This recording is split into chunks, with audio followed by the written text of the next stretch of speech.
پوښتنه یې وکړه ته څه شي له سجدې کولو څخه منع کړې کله چې ما درته امر کړی و؟ ویې ویل زه له هغه نه غوره یم، تا زه له اوره پیدا کړی یم او هغه له خټې څخه. الله وفرمایل ښه نو ته له دې ځایه کوز شه، ته حق نه لرې چې دلته د لویۍ غرور وکړې. ووځه چې په حقیقت کې ته له ذلیل شوو څخه یې. ویې ویل ما ته تر هغې ورځې پورې مهلت راکړه چې دا ټول دوهم ځل راپاڅول شي.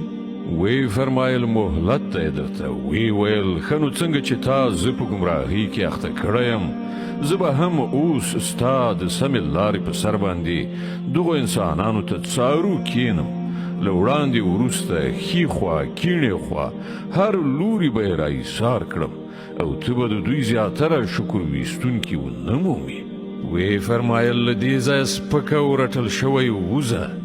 باور ولره چې له دوی څخه چې څوک ستا پیروي وکړي ستا په شمول به له هغو ټولو نه دوزخ ډک کړم.